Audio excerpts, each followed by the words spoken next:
Hey, it's me.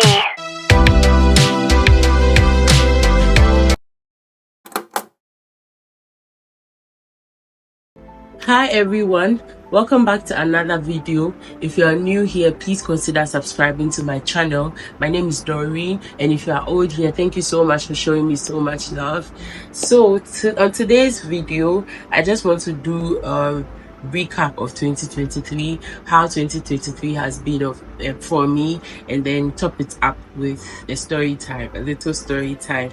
And before I say anything else, I just want to say thank you all for supporting me. When I started this, I didn't know how it was going to look like or it's going to be, but then you guys have been so supportive. You've been so encouraging. I see all your comments, I see all your subscriptions, I see everything. Thank you so much. I'm very grateful. Also, there's one last favor I'd like to ask for.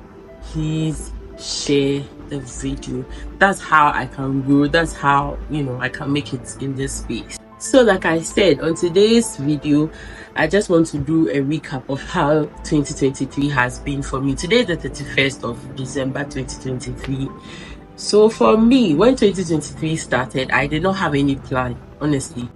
I went for 31st night as everyone else did, I assume. And during service on the 31st night, there was something that I got a conviction that I had to let go in 2023. I knew that I had to let go, and it's not like I never knew that thing was not good for me. I knew that it wasn't good for me, but for some reason I was holding on to it so tightly that it was giving me problems here and there, was causing things to go bad for me that I did not know. But then 31st December of last year, I just said a simple prayer. That was everything I went with in my heart. I just said a simple prayer. I just told God that whatever that is in my life that was causing me to lag behind, He should just take it away from me. And surprisingly, during that service, I just, during the prayer and everything, I just knew that the particular thing I'm talking about was what I had to let go. And I must say that my 2023, especially the first quarter of the year, it was so hard for me, because that particular thing I keep talking about is something I thought I can never live without. So the first few months of this year was so hard, because it's like you have an addiction and all of a sudden after the next morning you are supposed to do away with it. It was so freaking hard. It was so hard for me. I literally lost myself. It wasn't literal. I actually lost myself. I lost myself totally. It took a friend, to tell me that things I had changed in a certain way that wasn't my usual self. It was so hard for that person to open up to me about those things, but I'm grateful that that person did. And my life, when I look back, everything happens for a reason. Honestly, every single thing happens for a reason. So let me not bore you with all that long talk. And also, there were a few lessons that I learned throughout the year. Some I already knew, but they kind of became very practical in this year that is ending. The first one is: forget your mistakes, remember the lessons. I found out about this statement somewhere in 2018. I met a certain lady, and she said this to me because I was going through something at that particular time. I felt I was in school, uni, by the way. I felt I had made too many mistakes, and then she told me this, I should forget about the mistakes and remember the lessons that I can, pick from that particular endeavor. And this particular year, I decided to hold on to this. It's been my WhatsApp status for so many years, I decided to hold on to it. So if you are my friend and you are close to me, you've realized that I have stopped worrying over things. When something happens to me, whether good or bad, especially the bad ones, when something happens to me, I just think about it for a minute or two. Is there something I can do about it? Is there something I can change? Is there something I can make better? If there's nothing I can do about it, I immediately do everything I can to take it out of my mind, because it's spilled milk. Who's going to do anything with spilled milk anyway? It's spilled and there's nothing you can do. Even if you're able to scoop it back into the can, it will be filled with dust or sand or something that you don't want into your body. So it's spilled milk. Wipe it off and move on. Like, it's pretty simple as ABC. Move on. There's nothing that you can do about something bad that has happened to you. You quickly pick yourself up and then move on. That was lesson number 1. I keep looking here because I've written them down. And the second point, choose your friend. So for me, I have siblings. You've probably seen them in my previous video, but they are my baby siblings. So I mostly rely on my friends than my family, if I should say. I have been more of friendships than family. That's just how it's been for me. Maybe yours is different, but for me, that's how it's been. And I've made good friends. I've made bad friends. And I would say your friends contribute to whoever you become or whoever you are. For an average Ghanaian, you spend most of your life in school, at work, than you would at home. So it's important to have control over the people that you let into your life. That's what I think. Choose your friends. Like if let's say you've even made a friend, it's too late to, do that choosing phase. If you even made a friend and you feel like the person is not helping you in a way, or you don't like certain things about your friend, it's very easy to pick up characteristics or traits from friends. If you don't know, it's so easy. I have a friend, a very special friend, and we realized that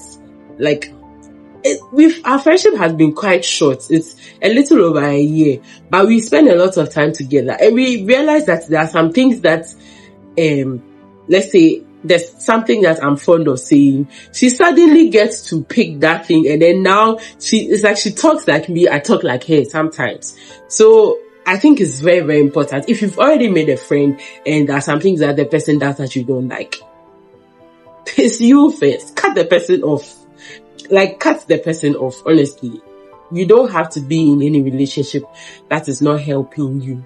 I don't know how old you are, but I feel like we are growing and it's too late for those things. So if you think there's somebody in your life and the person is not helping you, the third point I want to talk about is manifestations. I'm trying to rush through it because I don't want this video to be too long. I find long YouTube videos boring and I don't want to be doing that. Manifestations. Let's move on to the next one. I watched a video with Belland and Gisela Ponsa. Those two people are actually best friends and they are one of my favorite people on YouTube. And they were talking about how they, wrote certain things down that they wanted to see for themselves in 2023 and how almost everything of that list came through for them. So I have a mother who's obsessed with Alpha Hour, and there was one of the early episodes in this year that the man of God asked us to write down things we do not want delayed for us in this year. And this woman put some amount of pressure on me. I just did it, honestly. Like I said in the beginning, I did not have any plan for 2023. There were some things that, myself, when I was putting it down, I wrote it in my notes. Maybe in another video, I'll show you how every single one of them came to pass for me. It was just left with one thing that I couldn't take off. And now I know that it's not the right time. I trust God's timing this time. So I did that. I don't even think I backed it with enough faith. That's how crazy manifestations are. I don't think I backed it with too much faith or a lot of faith, or I was praying about them consistently every day. I just wrote them down and then I put it into God's hands and I'm like, God, this is what I wish for myself in this year.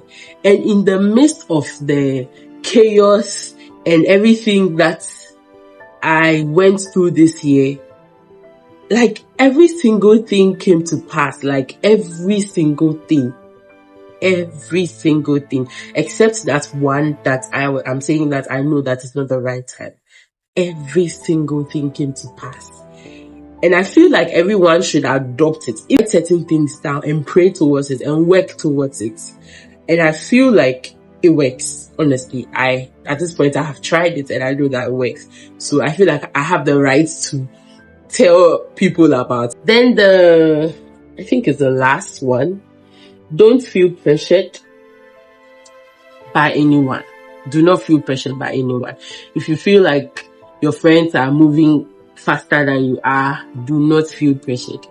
Trust me, everyone has their timing. There's this particular conversation I keep having with my friends.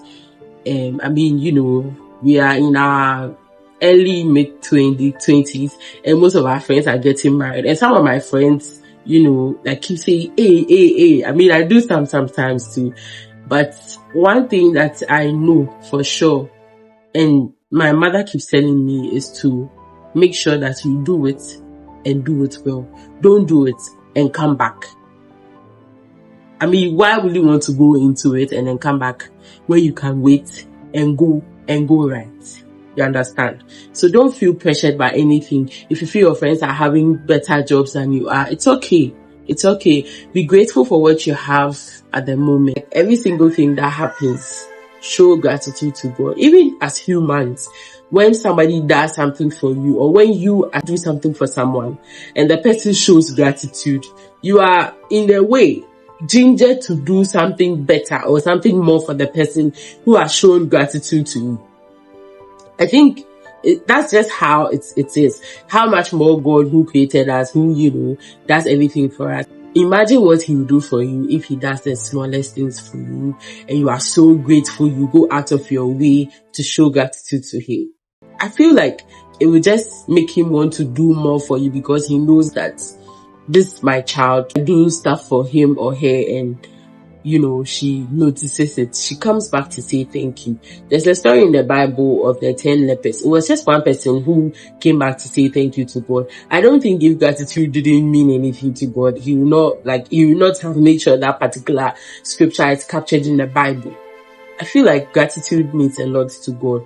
So in your own small way, I think you should show enough gratitude when you have. And this story, I've avoided talking about it because honestly, it makes me feel foolish to an extent, but I'll share it with you anyway. I'm going to insert a clip and then after that, I'll talk about what actually happened to me. There is a guy around East Legon who used to Range Rover. In Yanunadofo. A besia na so bia stop there for phone man mo fan call another all bobi obat ne phone edum nti no po charge number na frama na obuo o use Range Rover do phone man or bot you do another obi agina na o catch order for number man enwa for number man na do phone man don't type the number nguda na bibi dem madam man we ya no wait here Range Rover no do oko awutim na bodun de nya boy use range nti you think do obi o use range don't real madam obo real or do phone bot you do nti obi use range no use for now range na minim do use obi a gina no stop na do phone man pokro no ewu kwashe boy o use range.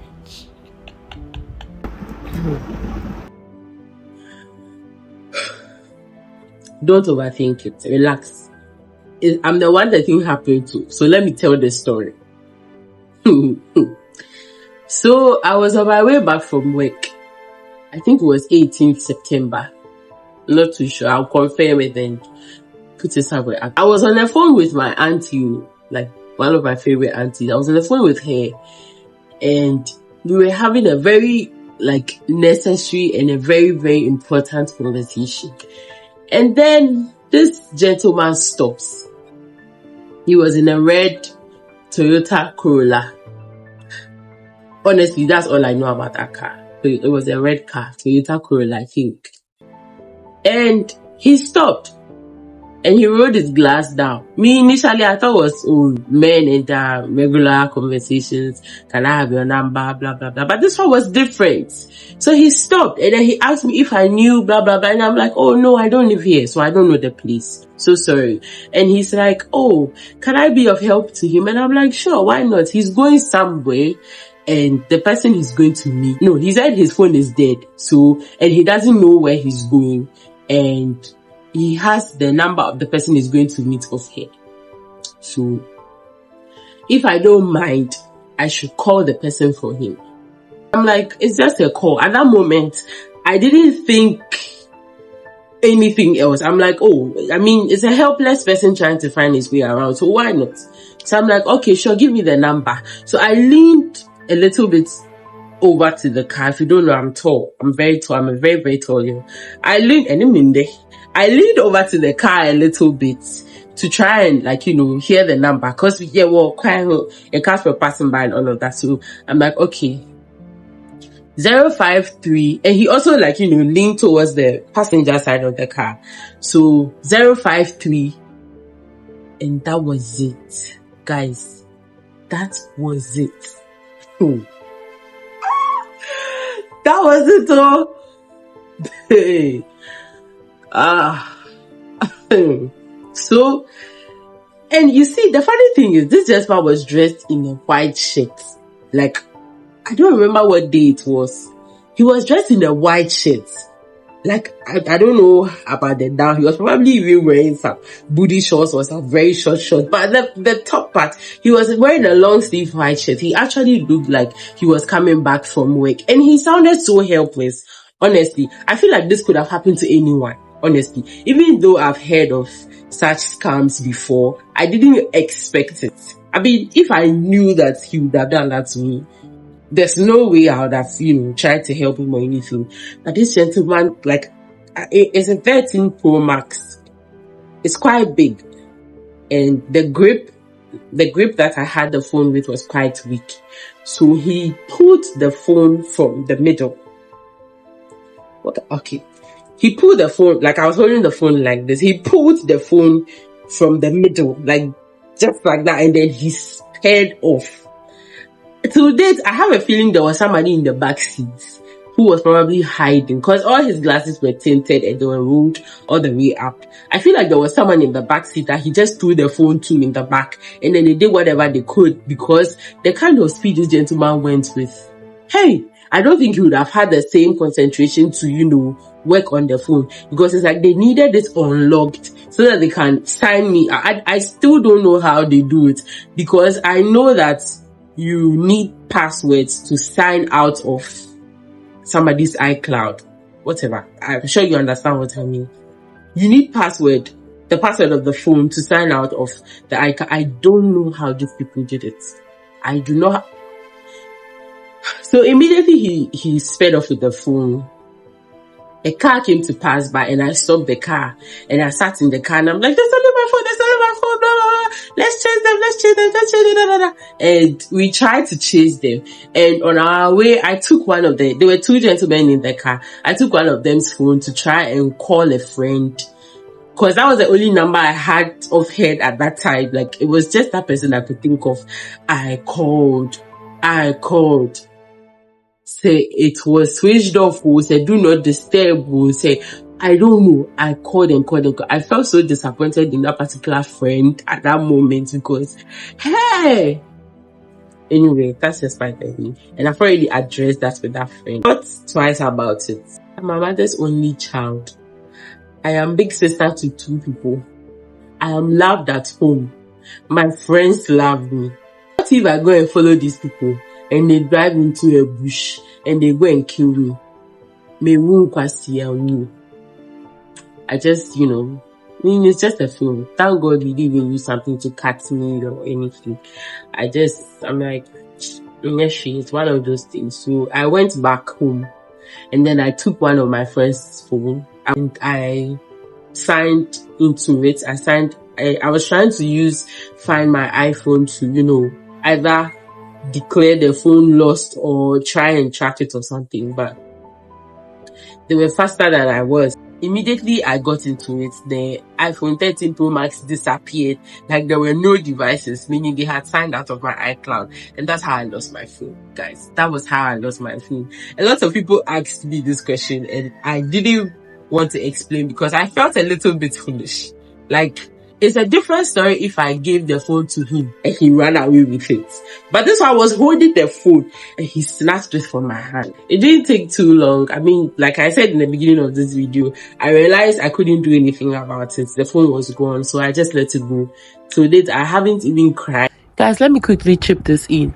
The part of this whole story that really hurts me was the amount of information I lost by losing this phone. I had used the same iCloud information for about 5 years, so I lost about 5 years worth of information, and this is probably your sign to invest in an iCloud storage. It's very important. I think we should all do that for ourselves if we can. I mean, it's not so expensive. You can get it for as cheap as $1 a month. I think we should all do that. It's very helpful. To date, I haven't even cried about it. I mean, I've forgotten about it because my friends were kind enough to give me the phone I'm using now. My friends literally came together to get me this phone, and I'm so grateful for them. I don't want to mention them. So this brings me to the end of this video. I hope you enjoyed it. I enjoyed it myself. I hope you did too. Please like, share, comment, and subscribe to my channel. I'm begging you, please help me get 100 subscribers. I know that I think we're about 30 subscribers away from 100 subscribers. Thank you so much for watching this video. I'll see you on another video. Bye.